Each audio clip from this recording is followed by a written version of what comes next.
Alright, so we're going to have a quick video going. SHTF garden. Just want to talk about mulch for a second. A couple different options, some things you can use, why you might want to do it. And why is pretty common sense, especially if you've ever watched gardening videos. It's helps retain moisture and keeps the soil from drying out, so you don't have that sun beating down on the soil, drying it up. Solar radiation also kills any bacteria or anything that may be on the surface, and so if you want to worry about soil biology, if you're turning the soil a lot, you're irradiating the surface. But that's kind of a small concern. It's not really a concern for me.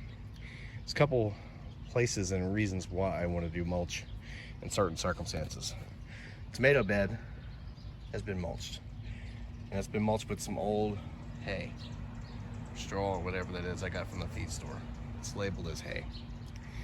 You have to be careful with using a product like that. It's super cheap. The whole bale used to be $5. I think it's up to $7 now with the recent price increases. But still, you get a full bale of it for $7 in my case now, which can cover a lot. So 2 little pieces of it filled in these 2 beds, and I'll talk about the potatoes in a minute. But the reason why the tomatoes were important to mulch, first let me get to the disclaimer warning about that. You have to be careful where you source your hay. I bought this stuff from the same feed store every year. I've talked to them and asked them about where they get it. The farmer they get it from does not spray his field with pesticides, or herbicides, not pesticides, herbicides. It's not sprayed with herbicides.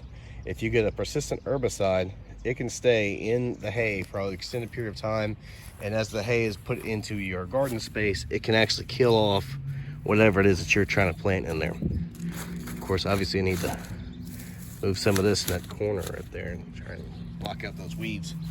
This bed, it's got that, but put that in for a nice mulch layer. Geez, that's gonna sound terrible on video, that. But I don't really do a lot of editing, so you're gonna hear all the mistakes. Anyways, so be careful of that. Make sure wherever you source your hay, straw, whatever it is you use, if you use this type of product, is organic. It will break down in the soil eventually, although this will take a while. That they don't put any kind of persistent, or any, preferably at all, persistent or otherwise, herbicides. Now what I do with this stuff, as you can see, it looks partially broke down, it's old already, is every year we get like 2 bales of that hay. In fact, let's go get a closer look at it. When we walk by the corn, I'm not sure it will show up on here, but the corn is starting to come up everywhere, and the grass is trying to make a comeback too. But as a side note, the point of doing this was never to keep this thing grass free. It was to give the corn a head start. This is a yard after all. This is what I mean by pieces. Just peeling off, it comes off in chunks like that, then you can break that up. So 2 little blocks like this, 1 per bed, filled those 2 up. So this is what it looks like now that it's been sitting there for a while. So what we do every year for fall decorations, Halloween and all that, we'll buy 2 bales of this hay. It'll be put in the front yard. They'll have scarecrows and stuff like that, so on top of them when it's Halloween, pumpkins and harvest stuff prior to that. So these have been sitting out for many months. I mean, since maybe September probably of last year, and it's what, May 19th or something like that today. So they've been sitting out for a while. So if they did have something that wasn't persistent, it's been a while for being rained on and breaking down, so that whatever might be in there will hopefully be out. Now there is persistent stuff that will last for a year, years maybe, without breaking down. So you got to make sure your stuff doesn't have that. But if it's clean like mine, then it makes it really great when you can pile this in thick. Look how thick that is, so that you can squish out any kind of weeds, block the sunlight, to try and prevent that, because the grass kept coming up in this bed. So that's one of the reasons why I picked this bed for my mulch. Another reason why, with tomatoes in general, you want to mulch tomatoes if possible. And not all of mine are mulched as of at this point, although they probably all will be at some point. Diseases, when it comes to blight and things like that, are soil borne for tomatoes. Rain comes down, hits this ground, splashes. So of course you want to prune your bottom leaves, and I have to get the pruning because there's a sucker right there. Prune off this stuff, but we're going to do pruning later. We'll talk about that later when I actually prune. But they'll splash off the ground and up onto your lower leaves on the stem and whatnot, and introduce diseases. Diseases seem to come no matter what. I've been able to hold them back with hydrogen peroxide spray, but when we get to that point later on in the year, then we'll cover that. But for the moment, we're trying to be preventative. So the longer you can prevent them from getting it, or at least delay the onset of diseases, the more production you'll get, even if you don't use the spray. So that's part of the thing there, is you limit the amount of splashback from dirty ground contamination onto your tomatoes. With potatoes is another plant that you may want to consider putting some form of mulch around. A couple of things. I put this on after the potatoes are started coming up. They'll blast right through all kinds of stuff. They have a lot of energy in the tuber, and they have a very strong plant, and it will push its way up through a pretty thick layer of mulch. So even if you mulch on top of that before they came up, they would come up anyway. You can plant potatoes 6 inches deep in the ground, and they will still power the way through. In fact, I could mulch this entire thing up over these plants, and all these plants would just shoot new stems up.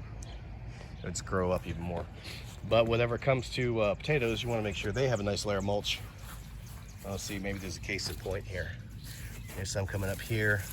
I see this is getting pushed up, so there's more potato growth down here. So if there's any kind of tubers close to the surface, well, potatoes, you cannot eat green potatoes. Sunlight hits the potato, turns it green, it tries to grow or whatever happens to it, turns green and becomes inedible and toxic. So adding a layer of mulch will block sunlight, so if there is the tuber close to the surface, if it's buried under all that hay, then shouldn't have so many problems with getting green potatoes. Now let's take a look at some of the things you can use. Talked about this hay, obviously. Over here, around these Jubilee watermelons, I had mentioned in a previous video when I got them on my travel, and then brought them back here. They're starting to vine up. All right. So I need to probably put a thicker layer, but I'm just using leaves. These leaves work pretty good. I use them a lot, and when I put my beds down for the winter time, leaves fall everywhere. I collect a trash bag or two full of them and dump them all over my garden beds, try and prevent weeds and grass and stuff from growing in there whenever I'm not using the beds. And so we have some more grass here, or more leaves here that I've been saving. That has a little straw mixed in for this. So when I planted this out the other day, I didn't film it, unfortunately.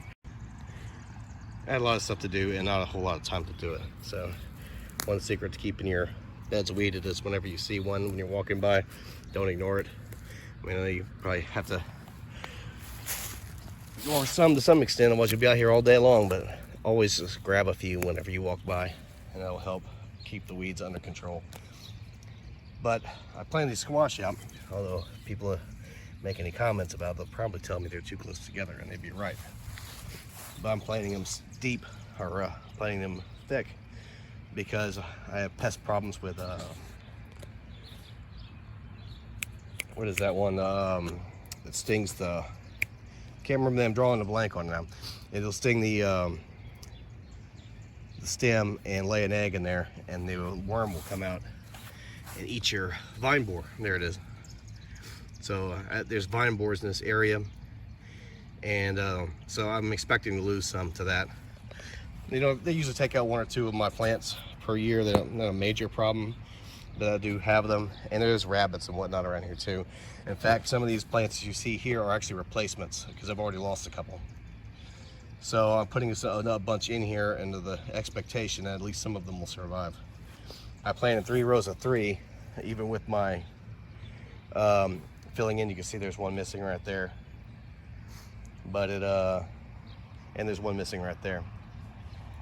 So these are summer squash, so they're extremely productive. Some of them are zucchini. I think the round zucchini. I didn't have them labeled. I just had some different types in there. I had the gold patty pan. I think I have regular zucchini and straight neck yellow squash. So these are going to be some of those, and there's some other ones spread out throughout the rest of the garden as well. It's just a good spot. So what I did was I came in here, I cleared out this right here for the mulch. I put in some bags of compost. So there's been compost added all the way across this. The center part where the cabbage was growing in previous videos, I had already put the compost there and you just didn't see it. That's why that one's mounted up higher than the rest. So this got compost layer. I put this out. And these get a little bit bigger so that I can mulch better. I'm gonna take this mulch and I'm gonna spread it back out over here so that I can have my mulch back. So may as well keep using it, right? Until it's all done. I've also added a few more things as side notes, some lettuce, and there's a couple of plants in here that's been added to my trellis bed. And another side note, my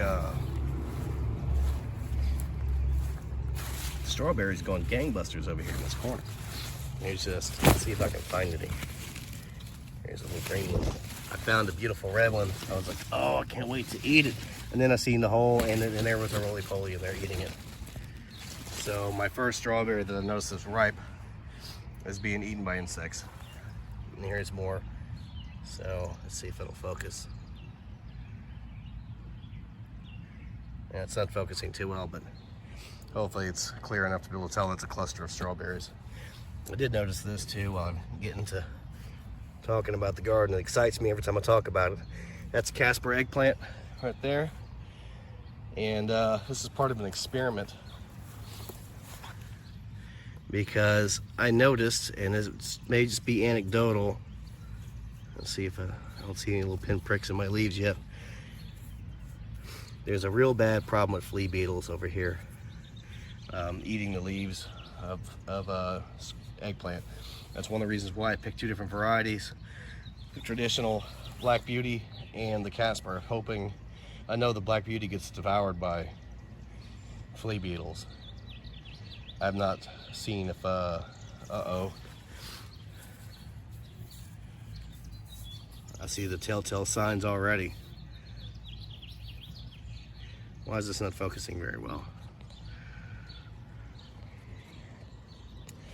Yeah. Let's see if I can get the camera right up next to it. That is not good, that's not focusing. But regardless, there's damage. So yeah, I'm gonna have to look at controlling those already. My experiment's not working out too well. Anecdotally, I noticed ones I planted next to the strawberries seem to be less affected by them than others. What are you doing on my strawberries, slugs? Oh, it's turning red. I don't want them to eat my produce. So, got lots of peppers, some volunteer potatoes and stuff. But anyways, back to talking about mulching. Another thing you can use for some cheapo mulch is grass clippings. You gotta be careful with grass clippings. You don't introduce weed seeds into your garden beds, but if you cut the grass regularly before it goes to seed, you can take this grass, it's nice and dry, or just don't pile it on super thick so it can dry. You don't want it wet and matted and nasty. You can spread that over your stuff for a free mulch. And it works pretty good, works the same as all the others. So let's go ahead and do that. One of the other things I did in the garden that I was planning on putting in video but never did. I was trying to get a lot of stuff done. Went ahead and potted up my peach tree. So and these peaches are starting to grow. I got 4 of them on there so far. Hopefully I'll get some more, but if not, I'll get 4. It's not bad, year 1. But anyways, you want to make sure this is kind of broke up nice and fluffy and not wet and thick and nasty. You can always put more on it later. Just a nice thin layer to stop the sun from beating down and make it less hospitable for weeds. Let's go get a little bit more. Because that's one of the main reasons for mulch. It's two main reasons. Keep the soil moist and to make weeds less problematic. Weeds will find their way in there at times. But you see why you don't want to put it super thick. You see how it's ashed up right there? If the thing will focus for some reason, it's not focusing too well. It's because it, let me try wiping the lens, maybe that'll help.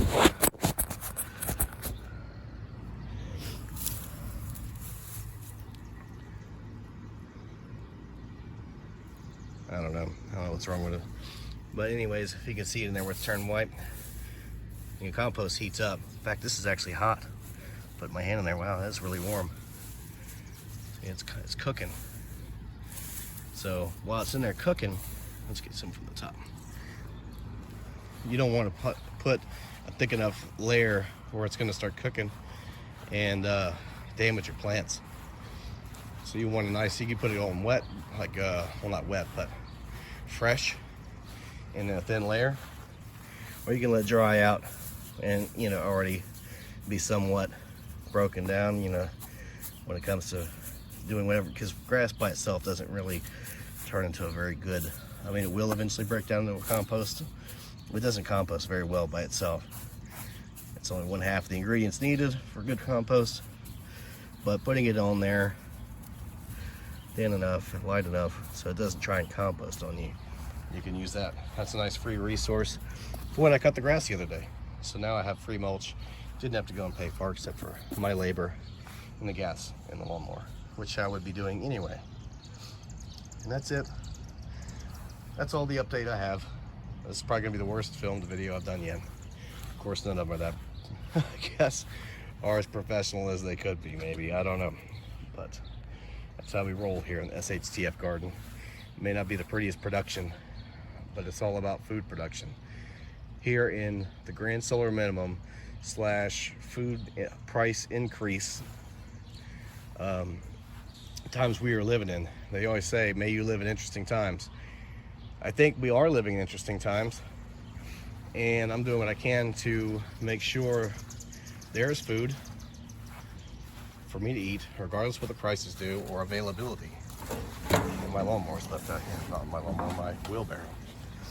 And so, that being my goal, I wanted to share this with you, hoping that if you share the same goal, or if you don't, maybe you'll get motivated to join in this, because this is tough times ahead, you know. We certainly hope not. Hope for the best, plan for the worst, as the motto goes. Well, I'm planning for the worst. If an asteroid comes down, I'm still gonna have this garden unless it lands right here, you know, or some other cataclysmic after effect. But so if we have a tomato shortage, because California's got a drought right now, I'm sure everybody's heard about that. There's a drought, and California produces, I forgot what percentage is, it's really high, like 80-90% of all the fresh vegetables in the country come from California. So it behooves you to grow some of your own. This bed here I've been eating on. And look at this beautiful radish, or not radish, although it tastes kind of the same, except it's not as sharp. Beautiful turnip. Look at this one, I couldn't believe how big this was. That's that golden turnip. Look at comparison to my hand. The thing is bigger than my fist, or as big. That thing's huge. But I'm trying to eat this because I want to come back and plant some beans. And I think I should do a profile on these, on turnips as an SHTF food. I think they have something to offer, but I don't know, they have their limitations. But anyways, enough rambling. It's supposed to be a short, quick video about mulch, and I've just been talking. I guess since I haven't put any videos out, I just missed you guys. All right. Well, you know, if you like the videos, if you want to support the cause, share the videos. They certainly could use some views. And like, subscribe, and most importantly, grow some vegetables, grow some fruits, grow some perennials, grow some potatoes. I know potatoes are like, why? They're cheap at the store. And I guess I'm somewhat guilty of that. I don't have a whole lot of potatoes in my garden. Although, depending on what the stores do, depending on what availability does, I can switch from one to another. But I do have more than it appears. I have volunteer potatoes coming up here from food scraps I was putting here when I first did this bed. I've grown potatoes in various beds over the years. I never seem to get them all whenever I harvest. So I have volunteer potatoes here. I have a pot with a potato over that way. I have a pot. That's not a volunteer. I did that one on purpose. In fact, I'm planning on doing some more like that. And over here, there's the 3 tomatoes in the back. Then I have a little bit of space, and then I have potatoes planted in here. And of course, I planted here before, so this is actually a volunteer. So this is probably a russet. These are red Norlands. whenever I went to get seed potatoes. This one's obviously not seed potatoes, so you don't have to use seed potatoes. You can use the russets from the store. They eye even if you don't want them to. But these, I actually bought a seed potatoes. I bought like 2 pounds of them, which isn't a whole lot. And because I wanted Yukon Gold, but they didn't have any. They were out, shortages, out of Yukon Gold. Or maybe they were just happened to be sold out that day. Either way, I got these because they didn't have any Yukon Golds available. So once these are done, I'll probably do another round of potatoes. But I'm looking to try and get a lot of staple stuff for my SHTF garden. Obviously corn, although this is sweet corn, but still it's corn nonetheless. Potatoes, I'm gonna do the rice experiment. Winter squash, big on the winter squash. That's gonna go all on that fence. And also amaranth. So all of those be what we need them to be. Anyways, I've rambled a lot. Like, share, subscribe. Maybe I'll be able to end up having to chop some of this down, but I doubt it. All right, have a good day. Bye.